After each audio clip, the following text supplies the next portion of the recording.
PM Modi is addressing a public gathering in Assam's Jorhat. Let's cut across live. नमस्कार। आपना लोग भालया कोफल्या से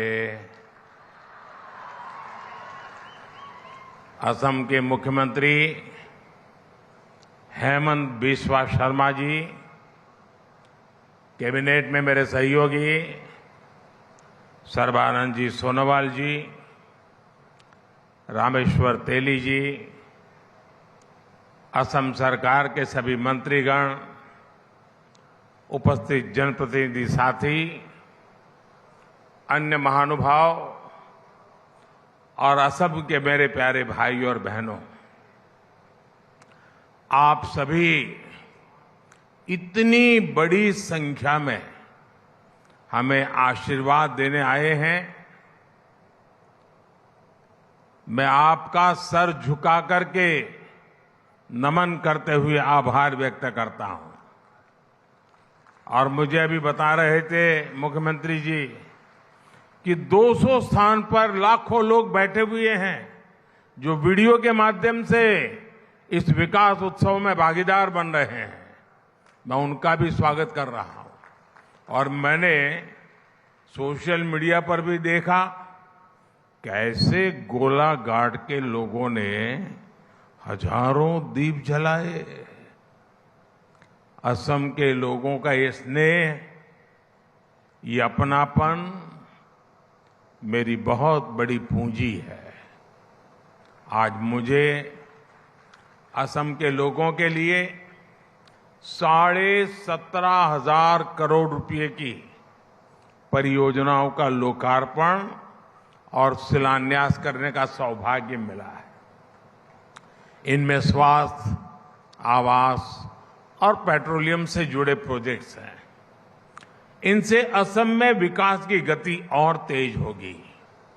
मैं असम के सभी लोगों को इन विकास परियोजनाओं के लिए बहुत बहुत बधाई देता हूं। साथियों, यहां आने से पहले मुझे काजीरंगा नेशनल पार्क की विशालता, उसकी प्राकृतिक सुंदरता को करीब से देखने का, जानने का अवसर भी मिला। काजीरंगा अपनी तरह का अनूठा नेशनल पार्क और टाइगर रिजर्व है। इसकी बायोडायवर्सिटी, इसका इकोसिस्टम हर किसी को आकर्षित करता है। काजीरंगा को यूनेस्को की वर्ल्ड हेरिटेज साइट होने का गौरव भी प्राप्त है। विश्व में जितने सिंगल हॉर्न वाले राइनो हैं, उनमें 70% हमारे काजीरंगा में ही रहते हैं।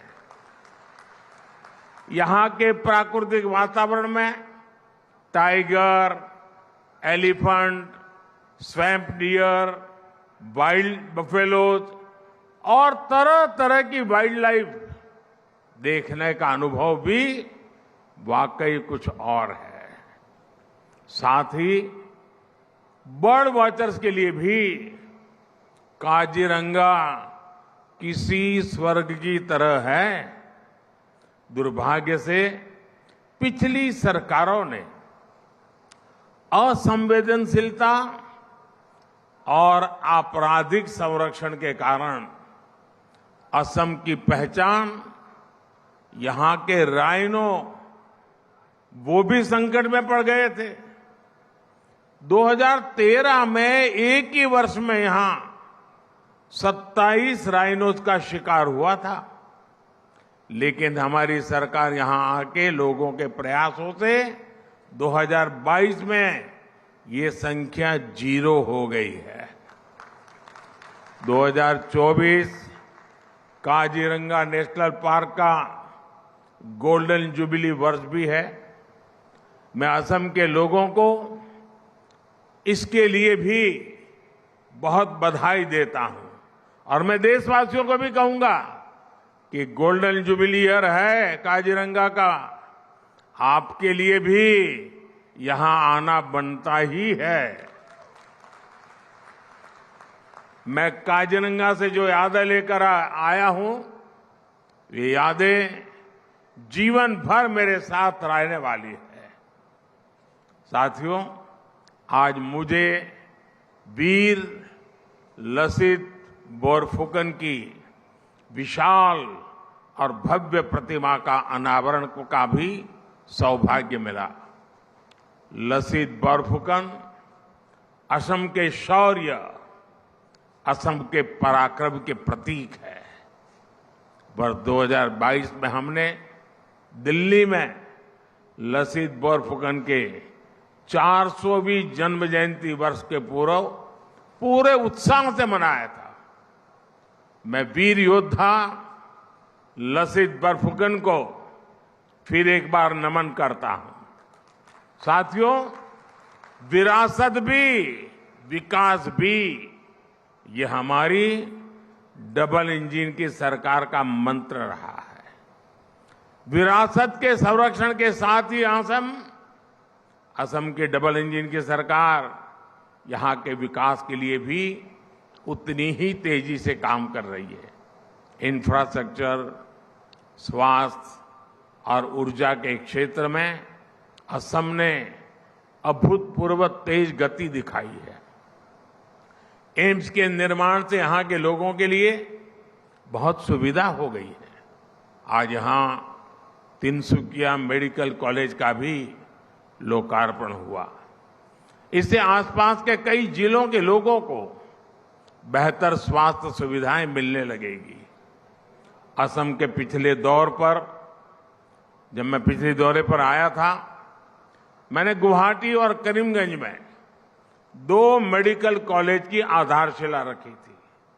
आज शिवसागर मेडिकल कॉलेज का शिलान्यास किया गया है।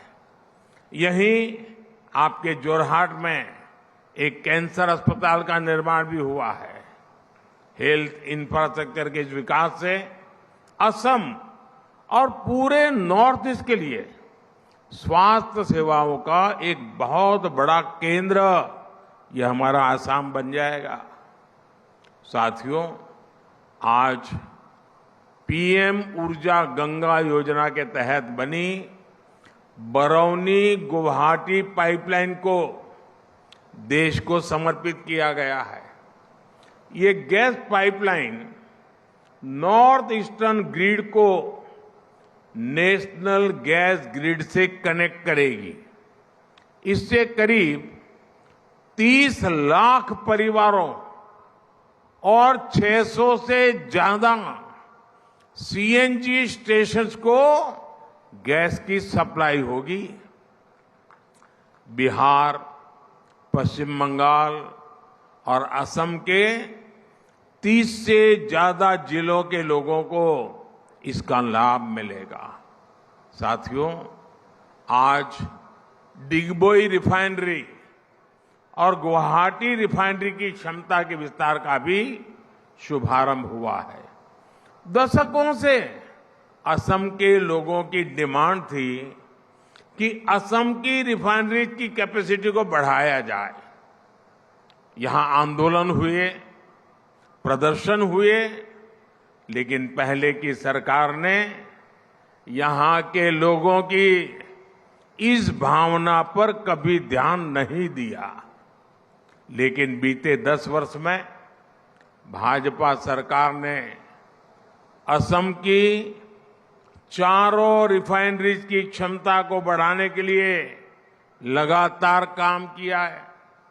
अब असम की रिफाइनरीज की कुल क्षमता 2 गुनी हो जाएगी, डबल।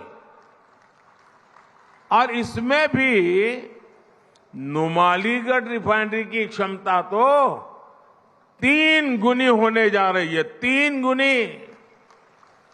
जब किसी क्षेत्र का विकास का मजबूत इरादा हो तो काम भी मजबूती से और तेज गति से होते हैं। साथियों, आज असम के मेरे 5.5 लाख परिवारों के लिए अपने पक्का मकान का सपना पूरा हुआ है। आप सोचिए, एक राज्य में 5.5 लाख परिवार अपनी पसंद के, अपनी मालिकी के पक्के घर में जा रहे हैं। भाइयों बहनों, जीवन का कितना बड़ा सौभाग्य है कि मैं आपकी सेवा कर पा रहा हूं। भाइयों बहनों, कांग्रेस की सरकारों के समय, उस समय जहां लोग एक एक घर के लिए तरसते थे, वहीं हमारी सरकार एक एक दिन में, आप देख रहे हैं अकेले आसाम में 5.5 लाख गरीबों को दे रही है। 5.5 लाख घर। और एक घर ऐसे ही 4 दीवारें नहीं है। इन घरों में शौचालय, गैस का कनेक्शन, बिजली, नल से जल, ये सारी सुविधा भी इसके साथ ही जुड़ी हुई है, एक साथ मिली है। असम में अब तक ऐसे 18 लाख परिवारों को पक्का मकान दिया जा चुका है। और मुझे खुशी है कि पीएम आवास योजना के तहत दिए गए ज्यादातर घर महिलाओं के नाम रजिस्टर्ड किए गए हैं। अब घर की मालकिन ये मेरी माताएं बहनें बनी हैं। यानी इन घरों के लाखों महिलाओं को अपने घर की मालकिन बना दिया है। साथियों, हमारा प्रयास है कि असम की हर महिला का जीवन आसान हो। इतना ही नहीं, उसकी बचत भी बढ़े, आर्थिक रूप से उसको बचत हो। अभी कल ही विश्व महिला दिवस पर हमारी सरकार ने गैस सिलेंडर के दाम में 100 रुपये और घटा दिए। हमारी सरकार आयुष्मान कार्ड के जरिए जो मुफ्त इलाज की सुविधा दे रही है, उसकी बड़ी लाभार्थी हमारी माताएं, बहनें, महिलाएं हैं। जल जीवन मिशन के तहत असम में पिछले 5 साल में 50 लाख से ज्यादा नए घरों में पानी का कनेक्शन पहुंचा है। अमृत सरोवर अभियान के तहत, और अभी मुझे उसका कॉफी टेबल बुक रिलीज करने का मौका मिला। अमृत सरोवर अभियान के तहत यहां जो 3000 अमृत सरोवर बने हैं, उनका भी बहुत लाभ हो रहा है।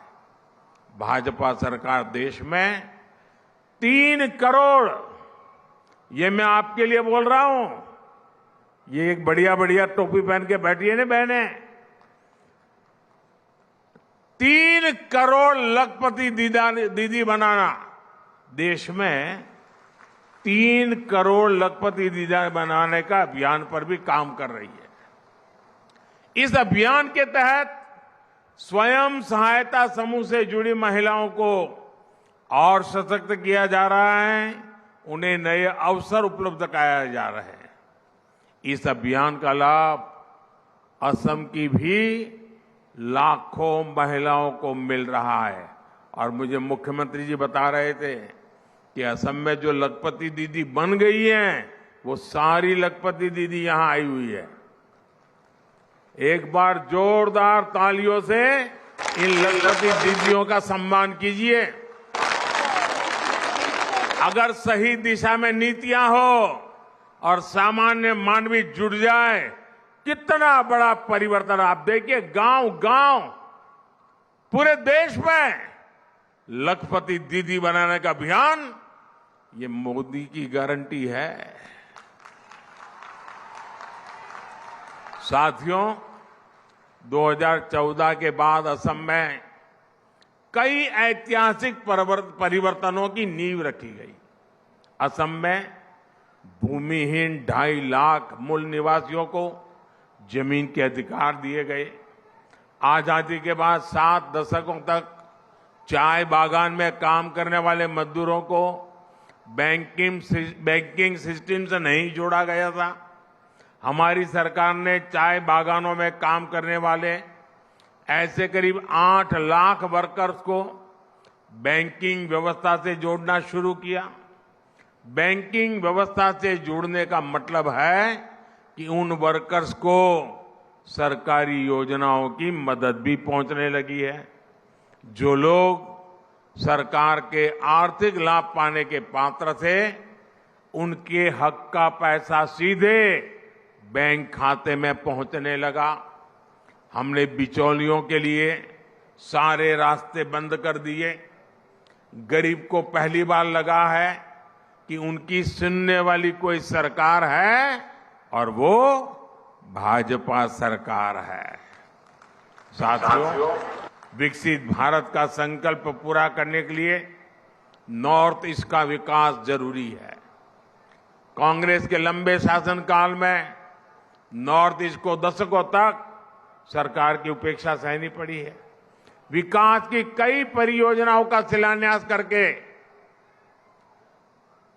फोटो खिंचवा ली, लोगों को गुमराह कर दिया और फिर भाग गए, हाथ खींच लिए। लेकिन मोदी पूरे नॉर्थ ईस्ट को अपना परिवार मानता है।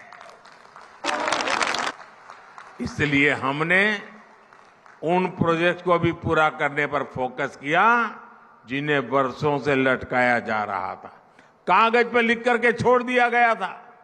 भाजपा सरकार ने सराय घाट पर दूसरे ब्रिज, ढोला सदिया ब्रिज और बोगीबील ब्रिज का काम पूरा कर उन्हें देश की सेवा में समर्पित किया। हमारी सरकार के दौरान ही बराक घाटी तक ब्रॉडगेज रेल कनेक्टिविटी का विस्तार हुआ। 2014 के बाद यहां विकास को गति देने वाले कई प्रोजेक्ट शुरू हुए। जोगी धोपा में मल्टी मॉडल लॉजिस्टिक पार्क का निर्माण शुरू हुआ। ब्रह्मपुत्र नदी पर 2 नए पुल बनाने को मंजूरी मिली। 2014 तक असम में सिर्फ 1 नेशनल वाटरवे था। आज उत्तर पूर्व में 18 नेशनल वाटरवेज हैं। इंफ्रास्ट्रक्चर के इस विकास के नई औद्योगिक संभावनाएं पैदा हुई। हमारी सरकार ने नॉर्थ ईस्ट के इंडस्ट्रियल इकोसिस्टम को मजबूत बनाने के लिए उन्नति योजना को नए स्वरूप में इसका और विस्तार करते हुए मंजूरी दी है। सरकार ने असम के जूट किसानों के लिए भी एक बहुत बड़ा फैसला लिया है। कैबिनेट ने इस वर्ष जूट के लिए एमएसपी प्रति क्विंटल 285 रुपये 285 रुपये बढ़ा दी है। अब जूट किसानों को प्रति क्विंटल 5,335 रुपये मिलेंगे। साथियों, मेरे इन प्रयासों के बीच हमारे विरोधी क्या कर रहे हैं? देश को गुमराह करने वाले क्या कर रहे हैं? मोदी को गाली देने वाली कांग्रेस और उसके दोस्तों ने आजकल कहना शुरू किया है कि मोदी का परिवार नहीं है। उनकी गाली के जवाब में पूरा देश खड़ा हो गया है। पूरा देश कह रहा है कि मैं हूं मोदी का परिवार, मैं हूं मैं हूं मैं हूं मैं हूं मैं हूं ये है प्यार, ये है आशीर्वाद। देश का ये प्यार मोदी को इसलिए मिलता है क्योंकि मोदी ने 140 करोड़ देशवासियों को सिर्फ अपना परिवार ही नहीं माना, बल्कि उनकी दिन रात सेवा भी कर रहा है। आज का ये आयोजन भी इसी का प्रतिबिंब है। मैं एक बार फिर आप सबको इतने बड़ी विशाल संख्या में आने के लिए शुभकामनाएं, धन्यवाद और इतने बड़ी मात्रा में विकास कार्यों के लिए मैं बहुत बहुत बधाई देता हूं। दोनों हाथ ऊपर करके मेरे साथ बोलिए, भारत माता की। आवाज पूरे नॉर्थ ईस्ट में जानी चाहिए आज। भारत माता की, भारत माता की। ये लखपति दीदी की आवाज तो और तेज होनी चाहिए। भारत माता की, भारत माता की, भारत माता की। बहुत बहुत धन्यवाद। For more such videos, subscribe to the NewsX YouTube channel, hit the bell icon.